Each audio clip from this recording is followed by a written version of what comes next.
Hello friends, இன்றைக்கி நம்மளுடைய சப்ஸ்கிரைபரில் ஒருத்தவங்க பூரி பாயசம் வீடியோ போடுங்கன்னு கேட்டிருந்தாங்க. அவங்களுக்காக என்னோடய ஸ்டைலில் பூரி பாயசம் வீடியோ. இன்றைக்கி நம்ம ஒரு அட்டகாசமான சுவையில் பூரி பாயசம் எப்படி செய்கிறதுன்னு பார்க்க போகிறோம்.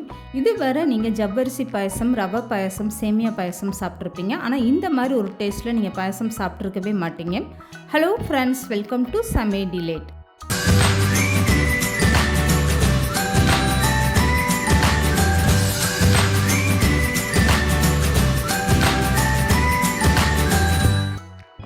ஃபஸ்ட்டு இந்த பாயசம் செய்கிறதுக்காக அரை கப் அளவுக்கு பொடியான ரவை எடுத்துக்கோங்க. இதை ஒரு மிக்சி ஜாரில் சேர்த்துக்கோங்க. இப்போ இந்த ரவையை நல்லா நைஸாக பவுட்ரு மாதிரி அரைச்சி எடுத்துக்கோங்க. அரைக்கும் போது ஒரு ஸ்பூன் மட்டும் இதோட மைதா மாவு சேர்த்துக்கோங்க. இப்போ இந்த ரவையை பாருங்கள், கையில் எடுத்து பார்த்தா இந்த மாதிரி நல்லா அரைப்பட்டிருக்கணும். இப்போ இந்த ரவையை ஒரு தட்டில் மாற்றிக்கோங்க. இது கூடவே 1/4 ஸ்பூனுக்கும் குறைவான உப்பு சேர்த்துக்கோங்க. இது கூடவே 1/4 ஸ்பூன் அளவுக்கு ஆப்போ சோடாவும் சேர்த்துக்கோங்க. அப்போ தான் பூரி உங்களுக்கு நல்ல உப்பலாக வரும். இப்போ 1 ஸ்பூன் அளவுக்கு நெய் சேர்த்துக்கோங்க. ஃபஸ்ட்டு இதெல்லாமே சேர்த்து கை வச்சு இந்த மாதிரி நல்லா கலந்து கொடுத்துருங்க. இந்த மாதிரி ஒரு டைம் நல்லா கலந்து கொடுத்துட்டு அதுக்கப்புறமா கொஞ்சம் கொஞ்சமாக தண்ணி சேர்த்து இதை மாவாக பிசைஞ்சு எடுத்துக்கோங்க. இதில் சேர்த்துருக்க உப்பு, ஆப்போ சோடா எல்லா பக்கமும் நல்லா சேர்ந்து மிக்ஸ் ஆகிற வரைக்கும் இந்த மாதிரி நல்லா மிக்ஸ் பண்ணி விட்டுக்கோங்க. இப்போ கொஞ்சம் கொஞ்சமாக தண்ணி சேர்த்து இந்த மாவை நல்லா கெட்டியான ஒரு பக்குவத்தில் பிசைஞ்சு எடுத்துக்கோங்க. இப்போ நான் மாவு பிசைஞ்சிட்டு எடுத்து காட்டுறேன் பாருங்கள். இந்த மாதிரி மாவு நல்லா கெட்டியாக இருக்கணும். இப்போ தொட்டு பார்க்கும்போதே உங்களுக்கு தெரியும் இந்த மாவு எந்த அளவுக்கு நல்லா கெட்டியாக இருக்குன்னு. இப்போ இந்த மாவை அப்படியே மூடி போட்டுட்டு ஒரு 15 நிமிஷம் நல்லா ஊற வச்சுருங்க.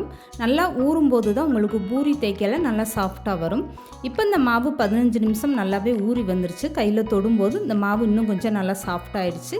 இப்போ இந்த மாவை பூரியாக தேய்ச்சி எடுக்கிறதுக்காக ஒரு பூரி கட்டை எடுத்துக்கோங்க. அதில் லேசாக எண்ணெய் தேய்ச்சிட்டு அதுக்கப்புறமா பிசைஞ்சு வச்சுருக்க மாவை ஒரு டைம் நல்லா இந்த மாதிரி பிசைஞ்சுக்கோங்க. அப்போ தான் உங்களுக்கு பூரி தேய்க்கல விரிசல் விழுகாமல் இருக்கும். இப்போ கை வச்சு நல்லா அழுத்தி விட்டுட்டு இந்த சப்பாத்தி கட்டையில் இப்படி லேசாக தேய்ச்சி எடுத்துக்கோங்க. சுற்றி ஓரங்களில் விரிசல் விழுகதான் செய்யும். இது ரவையில் நம்ம செய்கிறதுனால சுற்றி ஓரத்தில் விரிசல் விழுகதான் செய்யும். அது பரவாயில்ல. இந்த மாவை நம்ம கட் பண்ணி தான் எடுத்துக்க போகிறோம். அதனால் சுற்றி ஓரத்தில் விரிசல் விழுந்தாலும் பரவாயில்ல, நீங்கள் நல்லா லேசாகவே தேய்ச்சி எடுத்துக்கோங்க. இப்போ இந்த பூரி மாவை தேய்ச்சிட்டு நான் எடுத்து காட்டுறேன் பாருங்கள். மாவு இந்த அளவுக்கு நல்லா லேசாக தேய்ச்சிக்கோங்க. இதுக்கப்புறமா இந்த பூரி மாவை கட் பண்ணி எடுக்கிறதுக்காக வீட்டில் இருக்கக்கூடிய சின்ன கிளாஸோ இல்லை கிண்ணமோ எடுத்துகிட்டு இந்த மாதிரி சின்ன சின்ன ரவுண்டாக நீங்கள் கட் பண்ணி எடுத்துக்கோங்க. அப்போ பூரி பார்க்குறதுக்கு உங்களுக்கு விரிசல் விழுகாமல் பார்க்க ஒரே சைஸில் இருக்கும். இப்போ இந்த பூரி மாவை கட் பண்ணி எடுத்தாச்சு. இதுக்கப்புறம் மீதம் இருக்க மாவை நீங்கள் வேஸ்ட் பண்ண வேணாம். திரும்பவுமே மாவாக திரட்டி எடுத்துகிட்டு இந்த மாதிரி சின்ன சின்ன பூரியை நீங்கள் கட் பண்ணி எடுத்துக்கோங்க. நான் வீடியோவுக்காக சின்ன சின்ன பூரியாக கட் பண்ணி எடுத்திருக்கேன். நீங்கள் வீட்டில் செய்யும்போது ஒரே நேரமாக பெரிய பூரியாக தேய்ச்சிட்டு கூட பொரிச்சு எடுத்துகிட்டு இந்த மாதிரி பாயசம் செய்யலாம். இப்போ தேய்ச்சி எடுத்த பூரி மாவை ஒன்று கையில் எடுத்து காட்டுறேன் பாருங்கள். மாவு எந்த அளவுக்கு நல்லா லேசாக இருக்குன்னு. இந்த மாதிரி பூரி மாவை நீங்கள் லேசாக தேய்ச்சி எடுத்துக்கோங்க. எல்லா பூரி மாவுமே இதே மாதிரி நீங்கள் தேய்ச்சி எடுத்துட்டிங்கன்னா அப்போ பூரியாக போட்டு பொரிச்சு எடுக்கிறதுக்கு ரொம்ப ஈஸியாக இருக்கும். இப்போ எல்லா பூரி மாவும் நான் தேய்ச்சி எடுத்துகிட்டு இதுக்கப்புறமா இந்த பூரியை பொரிச்சு எடுக்கலாம். இந்த பூரி மாவை நீங்கள் தேய்ச்சிட்டு சப்பாத்தி கட்டையிலேருந்து எடுக்கும்போது லேசாக கத்தியோ இல்லை ஒரு ஸ்பூனை வச்சு இப்படி லேசாக எடுத்து விட்டுட்டு எடுங்க. அப்போ தான் உங்களுக்கு இந்த பூரி மாவு விரிசல் விழுகாமல் வரும். இப்போ இந்த பூரியை பொரிச்சு எடுக்கிறதுக்காக நான் எண்ணெய் சூடு பண்ணியிருக்கேன். பூரியை பொரிச்சு எடுக்க அதிகமான எண்ணெய் தேவையில்லை. கொஞ்சமாக நீங்கள் எண்ணெய் சேர்த்துட்டா போதும். இதுக்கப்புறமா ஸ்டவ்வை மீடியமாக வச்சுட்டு ஒவ்வொரு பூரி மாவாக சேர்த்துக்கோங்க. எண்ணெயில் பூரி மாவு சேர்த்ததும் உடனே நீங்கள் கரண்டி போடக்கூடாது. பூரி தானாகவே மேலே இந்த மாதிரி எலும்பி வர ஆரம்பிச்சிடும். இதுக்கப்புறமா நீங்கள் கரண்டி போட்டு இந்த எண்ணெயை லேசாக அப்படி மேலே அள்ளி அள்ளி ஊற்றுங்க.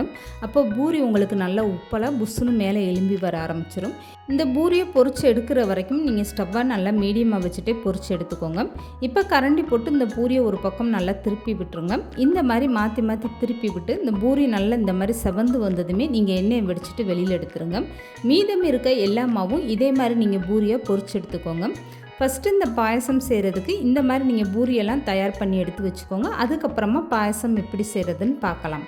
இப்போ பூரியில் இருக்க எண்ணெயெல்லாம் நல்லா வடிச்சிட்டு இந்த பூரியை நான் வெளியில் எடுத்து வச்சுட்டேன். பூரி பாயசம் செய்கிறதுக்காக பூரி ரெடி ஆகிடுச்சு. இதுக்கப்புறமா பாயசம் செய்கிறதுக்காக ஒரு அகலமான பாத்திரம் எடுத்துக்கோங்க. இதில் 1 ஸ்பூன் அளவுக்கு நெய் சேர்த்துக்கோங்க. இப்போ 10-15 முந்திரி பருப்பு சேர்த்துக்கோங்க. இது கூட 5-6 பாதாமும் கட் பண்ணிவிட்டு சேர்த்துக்கோங்க. ஃபஸ்ட்டு இதெல்லாம் சேர்த்து நல்லா இப்படி வறுத்து விட்டுருங்க. முந்திரி பாதாம் சேர்ந்து நல்லா செவந்து வரட்டும். அதுக்கப்புறமா உலர்ந்த திராட்சை சேர்த்துக்கோங்க. இந்த பாயசத்தில் இந்த மாதிரி முந்திரி பாதாம்லாம் வறுத்து சேர்க்கும் போது பாயசம் சாப்பிடல நல்ல ஒரு சூப்பரான டேஸ்ட்டாக இருக்கும்.